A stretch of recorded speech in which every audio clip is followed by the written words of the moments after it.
दोस्तों, शहर का इज्जतदार एसपी एक वेश्या से शादी कर लेता है। शादी के पीछे एसपी साहब की क्या मजबूरी थी, आइए जानते हैं इस कहानी में। दोस्तों, कहानी शुरू करने से पहले एक छोटी सी गुजारिश है। आप मेरी इस कहानी को कहाँ से पढ़ रहे हैं? दिल्ली, मुंबई, लखनऊ, पटना, दुबई, लंदन या कहीं और से? कृपया अपना नाम और जगह कमेंट बॉक्स में ज़रूर लिखें। यह मेरे लिए बहुत मायने रखता है। और हाँ, अगर आपने मेरा चैनल सब्सक्राइब नहीं किया है तो अभी कर लें, ताकि ऐसी ही रोचक कहानियां आपके पास पहुंचती रहें। शहर की संकरी गलियों में, जहां रात का सन्नाटा और दिन का शोर एक दूसरे से टकराते थे, एक औरत अपनी छोटी सी बेटी को गोद में लिए तेज कदमों से चल रही थी। उसका नाम सरिता था।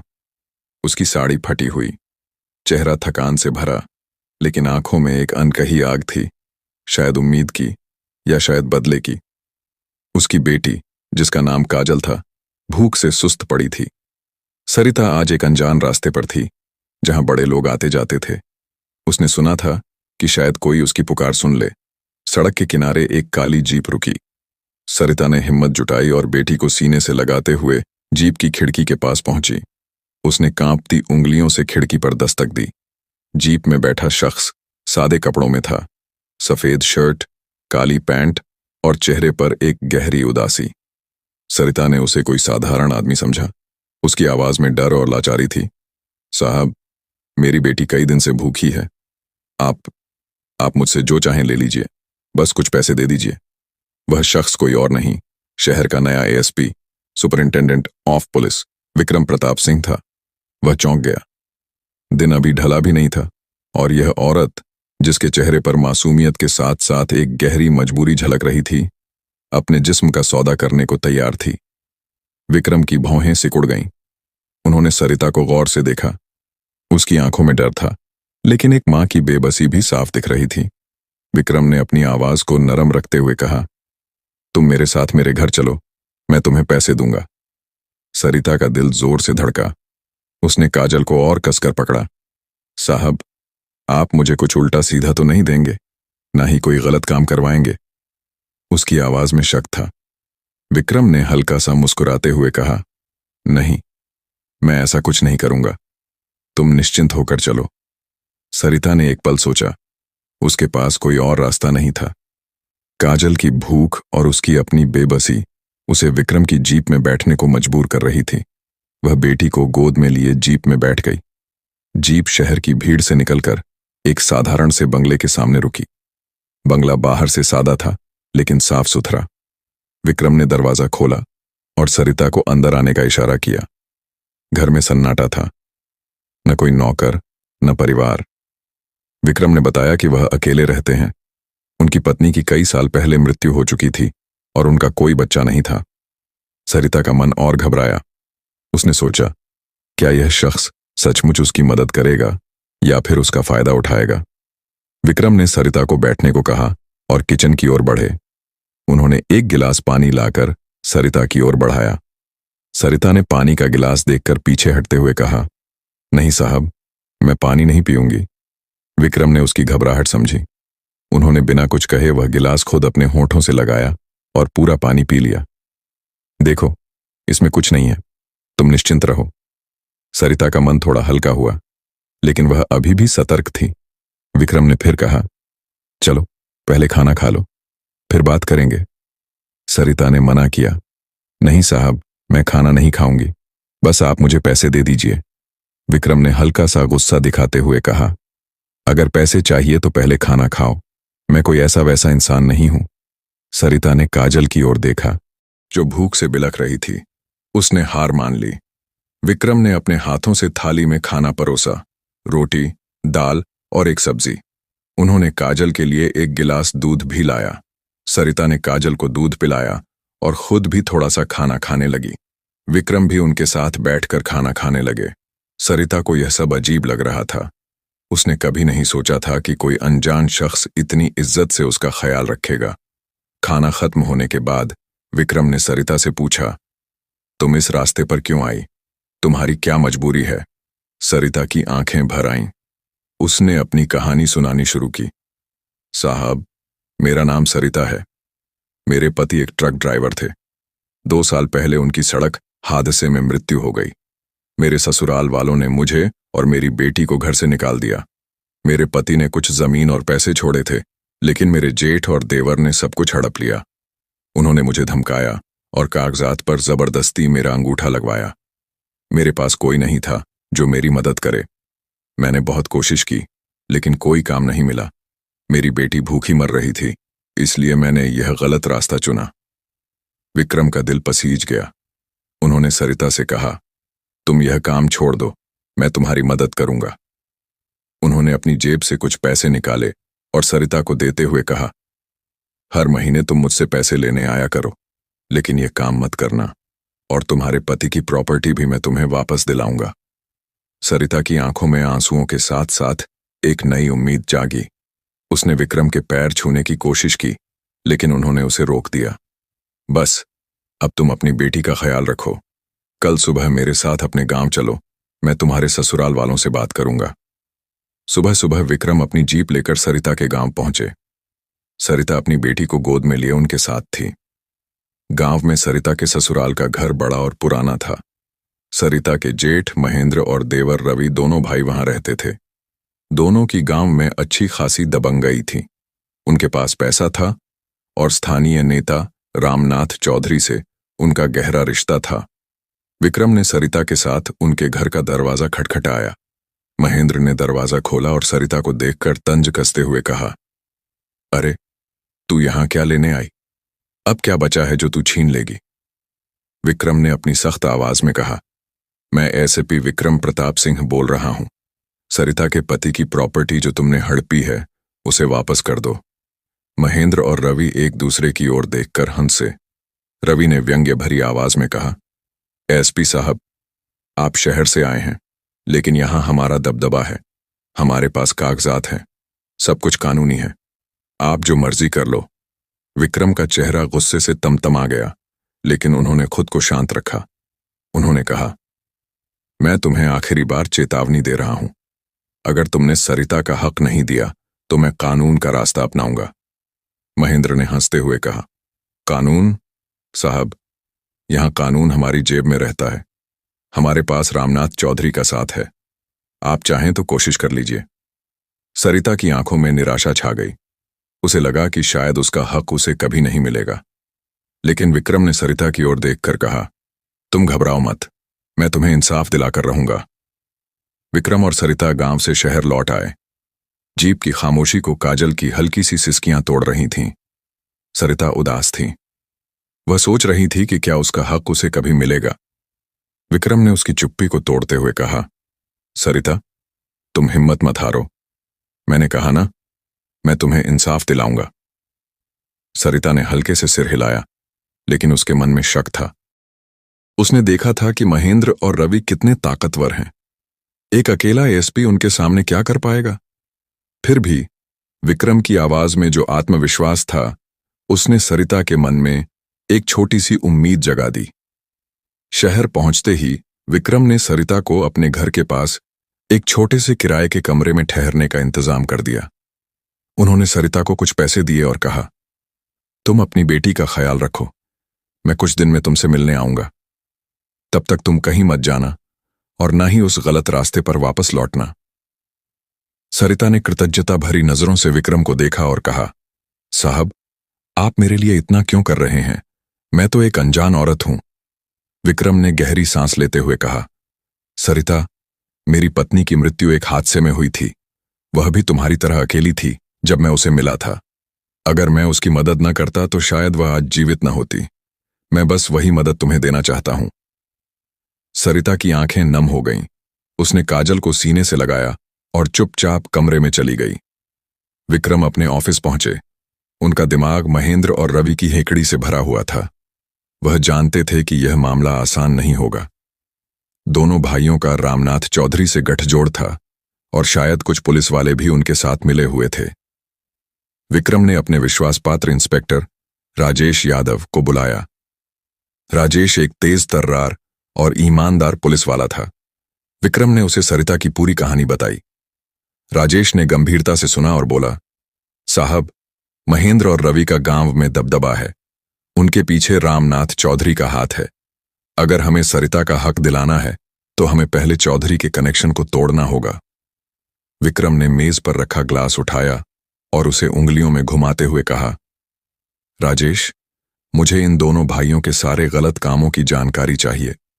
उनके पास इतना पैसा कहां से आता है? क्या वह कोई गैर कानूनी धंधा करते हैं? और चौधरी का इनसे क्या लेन देन है? मुझे हर छोटी बड़ी बात चाहिए। राजेश ने सिर हिलाया और बोला, साहब, मैं अपने कुछ मुखबिरों से बात करता हूं, लेकिन आपको भी सावधान रहना होगा। चौधरी को अगर भनक लगी कि आप उनके करीबियों के पीछे पड़े हैं तो वह आपके खिलाफ साजिश रच सकता है। विक्रम ने हल्का सा मुस्कुराते हुए कहा, राजेश, साजिश वही रचते हैं जो डरते हैं। मैं डरने वालों में से नहीं हूं। तुम बस अपना काम शुरू करो। उधर सरिता अपने छोटे से कमरे में काजल के साथ समय बिता रही थी। कमरा सादा था, लेकिन सरिता के लिए यह किसी आशियाने से कम नहीं था। पहली बार उसे लगा कि शायद उसकी जिंदगी में कुछ अच्छा होने वाला है। उसने विक्रम के दिए पैसों से कुछ जरूरी सामान खरीदा, काजल के लिए कपड़े, कुछ बर्तन और थोड़ा सा राशन। पड़ोस में रहने वाली एक अधेड़ उम्र की औरत लक्ष्मीबाई सरिता से मिलने आई। लक्ष्मी ने सरिता की कहानी सुनी और उसका हौसला बढ़ाया। उन्होंने कहा, बेटी, तूने जो रास्ता छोड़ा वह सही किया। अब तू अपनी बेटी के लिए एक नई जिंदगी शुरू कर। अगर तू चाहे तो मैं तुझे कुछ बुनाई का काम दिला सकती हूं। मेरी बहू एक छोटी सी दुकान चलाती है, वहां तुझे काम मिल सकता है। सरिता के चेहरे पर हल्की सी मुस्कान आई। उसने कहा, आंटी, मैं बुनाई जानती हूं। अगर मुझे काम मिल जाए तो मैं अपनी बेटी को अच्छी परवरिश दे सकती हूं। लक्ष्मी ने सरिता का हाथ थपथपाया और बोली, ठीक है, मैं कल तुझे अपनी बहू से मिलवाऊंगी। सरिता ने काजल को गोद में उठाया और उसकी माथे पर एक चुम्मी दी। उसने मन ही मन विक्रम को धन्यवाद दिया, जिनकी वजह से उसे यह नई शुरुआत मिल रही थी। लेकिन सरिता की यह छोटी सी खुशी ज्यादा दिन नहीं टिकी। एक रात जब वह अपनी दुकान से कमरे की ओर लौट रही थी, दो नकाबपोश लोग उसका रास्ता रोककर खड़े हो गए। सरिता ने काजल को कसकर पकड़ा और डरते हुए पूछा, कौन हो तुम लोग? मुझे जाने दो। एक नकाबपोश ने धमकी भरे लहजे में कहा, सरिता, तू बहुत उछल रही है। अगर तुझे अपनी और अपनी बेटी की जान प्यारी है तो उस एसपी के पास वापस मत जाना, नहीं तो तुझे और तेरी बेटी को जिंदा नहीं छोड़ेंगे। सरिता का दिल जोर जोर से धड़कने लगा। उसने हिम्मत जुटाकर कहा, मैं कुछ नहीं कर रही, मुझे बस अपनी बेटी के लिए जीना है। नकाबपोश हंसते हुए चले गए, लेकिन सरिता का मन डर से भर गया। उस रात वह काजल को सीने से लगाए रोती रही। उसे समझ नहीं आ रहा था कि वह क्या करे। विक्रम पर भरोसा था, लेकिन यह डर भी था कि कहीं उसकी वजह से विक्रम की जान को खतरा ना हो जाए। अगले दिन सरिता ने लक्ष्मीबाई को सारी बात बताई। लक्ष्मी ने गुस्से में कहा, यह तो हद हो गई। सरिता, तू डर मत। तुझे उस एसपी साहब को सब बता देना चाहिए। वह लोग तुझे डराकर चुप कराना चाहते हैं। सरिता ने घबराते हुए कहा, आंटी, अगर मैं साहब को बताऊंगी तो वह उन लोगों से भिड़ जाएंगे। उनके दुश्मन बहुत ताकतवर हैं। मैं नहीं चाहती कि मेरी वजह से साहब की जान को खतरा हो। लक्ष्मी ने सरिता का हाथ पकड़ा और बोली, बेटी, तू अकेली नहीं है, हम सब तेरे साथ हैं। और साहब अगर तेरी मदद कर रहे हैं तो इसका मतलब है कि वह डरने वालों में से नहीं है। तुझे उन पर भरोसा करना होगा। सरिता ने लक्ष्मी की बात मान ली। उसने फैसला किया कि वह विक्रम को सब कुछ बताएगी। उस दिन शाम को जब काजल सो गई, सरिता ने हिम्मत जुटाई और विक्रम के बंगले पहुंची। विक्रम उस वक्त कुछ फाइलें पढ़ रहे थे। सरिता को देखकर उन्होंने मुस्कुराते हुए कहा, आओ सरिता, बैठो। काजल कैसी है? सरिता ने डरते डरते सारी बात बताई, नकाबपोशों की धमकी, उनकी बातें और उसका डर। विक्रम का चेहरा सख्त हो गया। उनकी आंखों में गुस्से की चमक थी, लेकिन उन्होंने अपनी आवाज को शांत रखा। सरिता, तुमने मुझे बताकर बहुत अच्छा किया। अब तुम चिंता मत करो, मैं उन लोगों को सबक सिखाऊंगा। सरिता ने कांपती आवाज में कहा, साहब, मैं नहीं चाहती कि मेरी वजह से आपको कोई नुकसान हो। वह लोग बहुत खतरनाक हैं। विक्रम ने गहरी सांस ली और बोले, सरिता, मैंने अपनी जिंदगी में कई खतरनाक लोगों का सामना किया है। ये मेरी ड्यूटी है कि मैं तुम जैसे लोगों को इंसाफ दिलाऊं। तुम बस अपनी और काजल की सुरक्षा का ख्याल रखो, मैं बाकी सब संभाल लूंगा। विक्रम ने राजेश को फोन करके सारी बात बताई। राजेश, सरिता को धमकी मिली है। मुझे यकीन है कि यह महेंद्र और रवि का काम है। हमें अब और इंतजार नहीं करना, उनके धंधे की जड़ तक जाना होगा। राजेश ने जवाब दिया, साहब, मैंने अपने मुखबिरों से कुछ पक्की खबरें जुटाई हैं। महेंद्र और रवि का अवैध शराब का धंधा है, जिसमें रामनाथ चौधरी की हिस्सेदारी है। अगर हम इस धंधे को पकड़ लें तो चौधरी भी फंस सकता है। विक्रम ने कहा, ठीक है, हमें अब एक बड़ा दांव खेलना होगा। तुम अपने मुखबिरों से कहो कि वह इस धंधे के सारे ठिकानों की जानकारी जुटाएं, और हां, सरिता की सुरक्षा का भी इंतजाम करो। मैं नहीं चाहता कि उसे या काजल को कोई नुकसान पहुंचे। उधर रामनाथ चौधरी को अपने गुर्गे भूरा के जरिए सरिता की धमकी की खबर मिल चुकी थी। वह अपने फार्म हाउस में बैठा था, हाथ में सिगार लिए। महेंद्र और रवि भी वहां मौजूद थे। चौधरी ने गुस्से में सिगार जमीन पर फेंका और बोला, यह विक्रम अपने आप को बहुत बड़ा समझता है। उसे लगता है कि वह मेरे धंधे को खत्म कर देगा। मैं उसका तबादला करवा दूंगा, और अगर वह नहीं माना तो उसकी जिंदगी खत्म कर दूंगा। महेंद्र ने कहा, साहब, सरिता को तो हम डरा चुके हैं, लेकिन वह फिर भी विक्रम के पास गई। अगर वह ज्यादा उछलेगी तो हम उसे रास्ते से हटा देंगे। चौधरी ने ठंडी मुस्कान के साथ कहा, नहीं, सरिता को अभी मत छुओ। अगर उसे कुछ हुआ तो विक्रम और तेजी से हमारे पीछे पड़ेगा। पहले हमें विक्रम को कमजोर करना है। मैं अपने एक पुराने दोस्त डीएसपी रमेश तिवारी से बात करूंगा। वह विक्रम का तबादला किसी दूर दराज के इलाके में करवा देगा। तब तक तुम लोग अपने धंधे को संभालो और सरिता पर नजर रखो। विक्रम ने अपने पुराने दोस्त वकील सुधीर मिश्रा को फोन किया। सुधीर एक तेज तर्रार और ईमानदार वकील था। विक्रम ने उसे सारी बात बताई और कहा, सुधीर, मुझे सरिता के लिए कानूनी लड़ाई लड़नी है, लेकिन इसके पीछे रामनाथ चौधरी जैसे लोग हैं। मुझे तुम्हारी मदद चाहिए। सुधीर ने हंसते हुए कहा, विक्रम, तुम जब भी किसी बड़े मगरमच्छ से भिड़ते हो, मेरा फोन आता है। ठीक है, मैं सरिता के केस की फाइल तैयार करूंगा। तुम मुझे सारे सबूत जुटा कर दो। विक्रम ने राजेश से जुटाए गए सबूत सुधीर को भेज दिए। साथ ही उन्होंने एक नई चाल चली। उन्होंने अपने एक पुराने सहयोगी पत्रकार रवि शर्मा को फोन किया। रवि एक निडर पत्रकार था जो भ्रष्टाचार के खिलाफ कई खुलासे कर चुका था।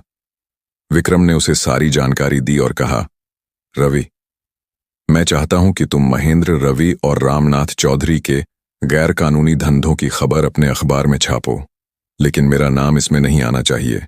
रवि ने हंसते हुए कहा, विक्रम, तुम हमेशा मुझे आग में कूदने को कहते हो, लेकिन ठीक है, मैं यह खबर छापूंगा। तुम मुझे सारे सबूत भेज दो। अगले दिन रवि के अखबार में पहले पन्ने पर एक सनसनीखेज खबर छपी। शराब माफिया और जमीन का काला कारोबार, गांव के दबंगों का नेता रामनाथ चौधरी से गठजोड़। खबर में महेंद्र और रवि के धंधों का पूरा ब्यौरा था। साथ ही चौधरी के नाम का भी जिक्र था। इस खबर ने पूरे इलाके में हड़कंप मचा दिया। चौधरी का फोन घनघनाने लगा। उसके समर्थक और गुर्गे उसे फोन करके पूछ रहे थे कि अब क्या करना है। चौधरी गुस्से से आग बबूला हो गया। उसने भूरा को बुलाया और चिल्लाते हुए कहा, यह खबर किसने छपवाई?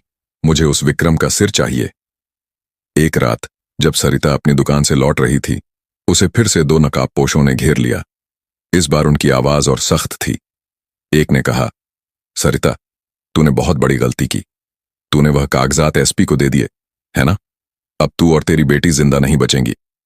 सरिता ने डरते हुए कहा, मैंने कुछ नहीं किया, मुझे जाने दो। लेकिन इससे पहले कि नकाबपोश कुछ और कहते, पास की गली से एक जोरदार आवाज आई, रुक जाओ। यह राजेश था, जो विक्रम के कहने पर सरिता की सुरक्षा के लिए उसका पीछा कर रहा था। राजेश ने अपनी पिस्तौल निकाली और नकाबपोशों की ओर तान दी। दोनों नकाबपोश भागने लगे, लेकिन राजेश ने एक को पकड़ लिया। राजेश ने सरिता को हौसला दिया और कहा, तुम घबराओ मत, मैं तुम्हें घर छोड़ दूंगा और इस गुंडे से पूछताछ करके पता लगाऊंगा कि इसे किसने भेजा। राजेश ने पकड़े गए नकाबपोश से पूछताछ शुरू की और जल्द ही पता चला कि उसे महेंद्र ने सरिता को डराने के लिए भेजा था। यह जानकारी विक्रम के लिए एक और हथियार थी, लेकिन वह जानते थे कि असली जंग अब कोर्ट में लड़ी जाएगी। सरिता की प्रॉपर्टी का मामला कानून के दायरे में ले जाना था और इसके लिए उन्हें पुख्ता सबूत और मजबूत दलीलें चाहिए थीं। विक्रम ने सुधीर को बुलाया और सरिता के पास से मिले कागजात सौंपे।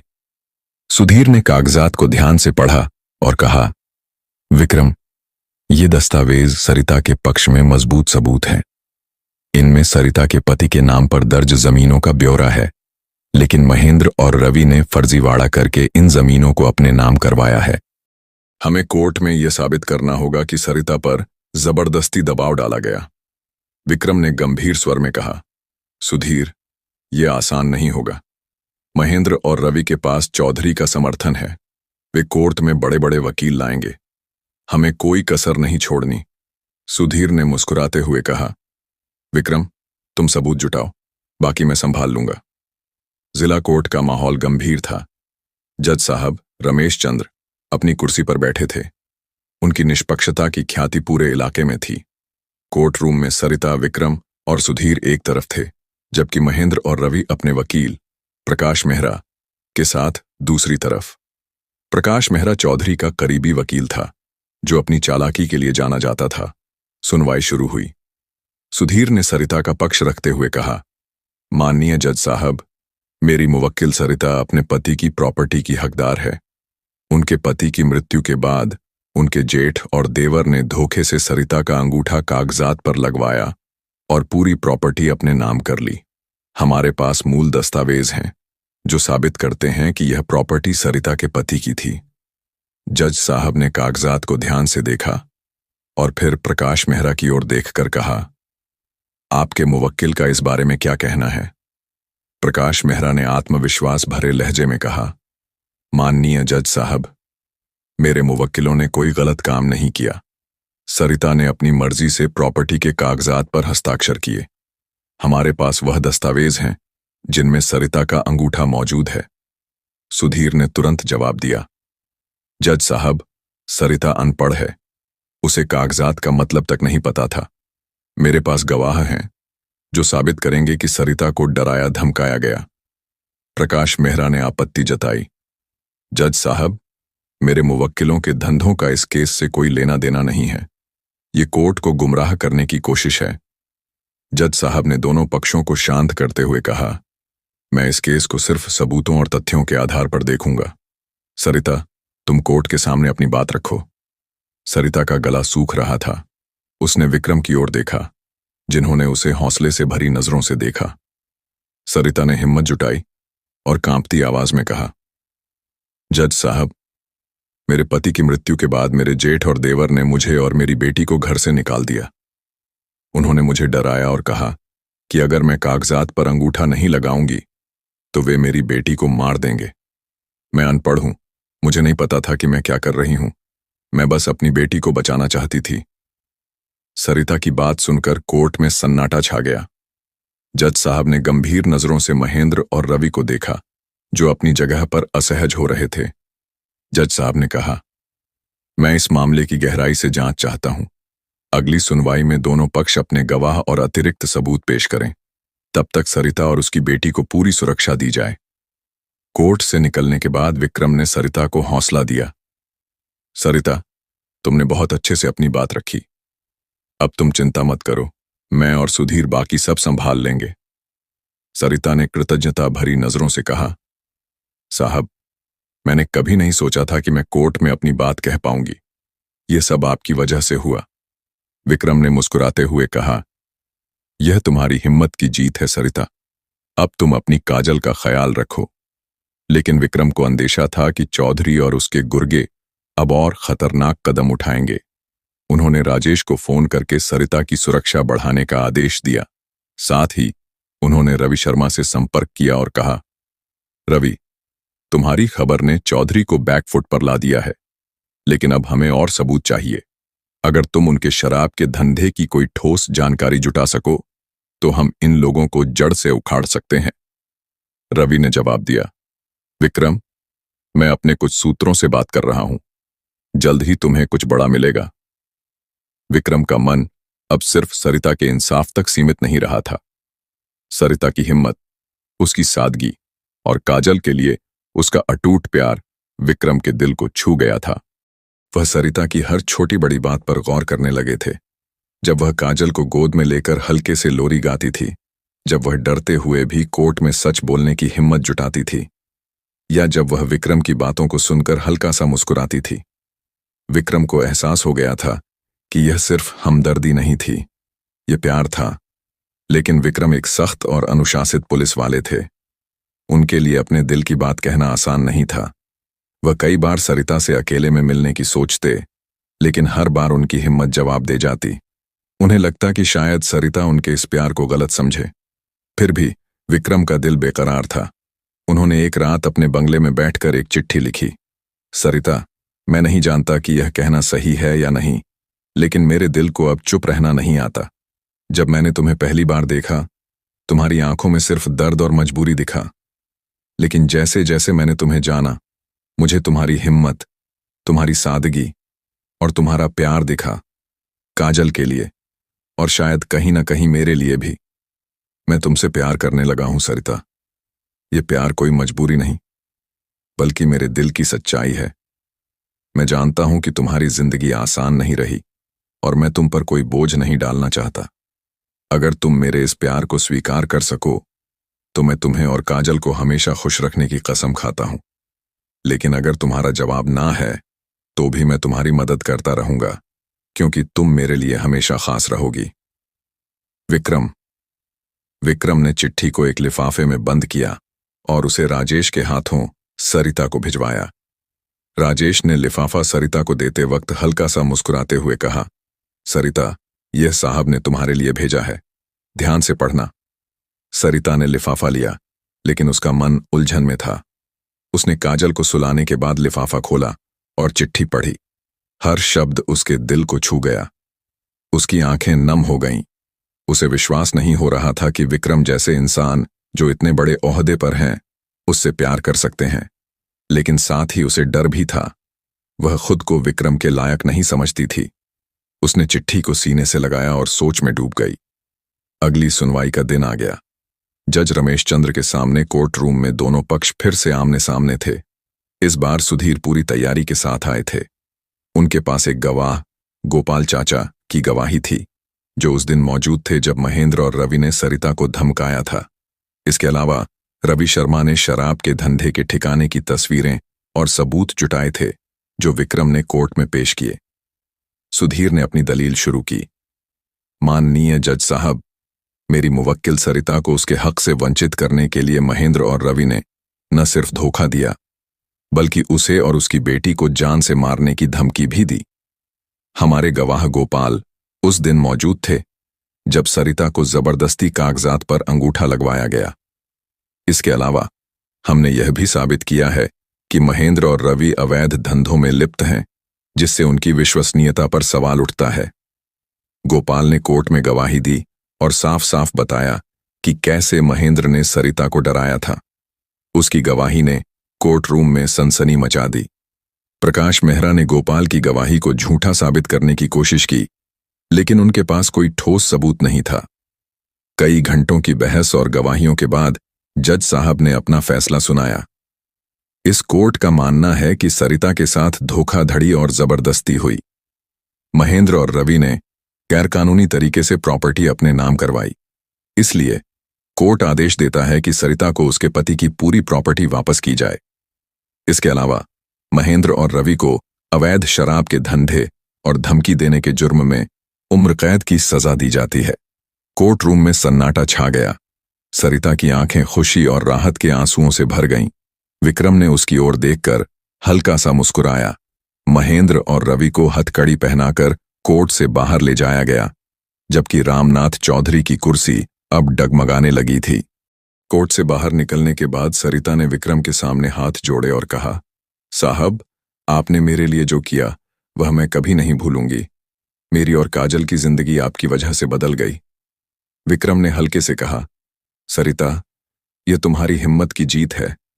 मैंने तो बस अपनी ड्यूटी निभाई। सरिता ने एक पल रुक कर कहा, साहब, मैंने आपकी चिट्ठी पढ़ी। विक्रम का दिल धक से रह गया। सरिता ने आगे कहा, मैं इस लायक तो नहीं कि आप जैसे इंसान की बीवी बन सकूं, लेकिन अगर आप मुझे इस लायक समझते हैं तो मेरी तरफ से हाँ है। विक्रम के चेहरे पर एक ऐसी मुस्कान आई जो सालों बाद उनके दिल से निकली थी। उन्होंने सरिता का हाथ थामा और कहा, सरिता, तुम मेरे लिए सबसे कीमती हो। मैं तुम्हें और काजल को हमेशा खुश रखूंगा।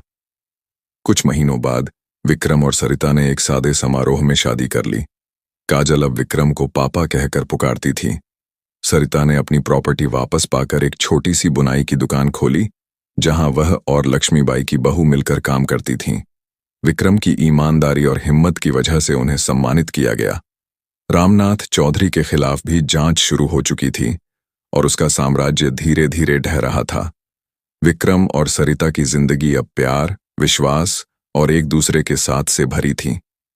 हर शाम जब विक्रम घर लौटते, सरिता और काजल उनकी राह देखतीं। उनके घर में अब सिर्फ इंसाफ की बातें नहीं, बल्कि हंसी और खुशियों की गूंज भी थी। लेकिन कहीं ना कहीं विक्रम के मन में एक सवाल हमेशा बना रहा, क्या चौधरी का साम्राज्य पूरी तरह खत्म हो पाएगा या फिर कोई नया खतरा उनकी खुशियों पर साए की तरह मंडराएगा? यह सवाल भविष्य के गर्भ में छिपा था, लेकिन फिलहाल विक्रम और सरिता अपने प्यार और विश्वास के साथ हर चुनौती का सामना करने। अब हम उन दोस्तों का नाम लेंगे जिन्होंने हमें अच्छे अच्छे कमेंट भेजे हैं। राजीव अग्निहोत्री पांचाल घाट से, रुबिका खातून, प्रकाश मलेथिया अबोहर पीबीबी से, राज उदसीपुर से, कन्हैया लाल मंडी हिमाचल से, हेमंत बेंगलुरु से, सुनील कुमार फ्रॉम जरिया से, वर्षा नंदगांव की गढ़चिरौली से, प्रभात कुमार बायहुट से, नरेश बातर बिहार से। दोस्तों, आप लोगों बहुत बहुत शुक्रिया हमें कमेंट करने के लिए। जिन दोस्तों का नाम इस कहानी में नहीं आया है, हम पूरी कोशिश करेंगे कि नेक्स्ट कहानी में आपका नाम लिया जाए। तब तक के लिए गुड बाय।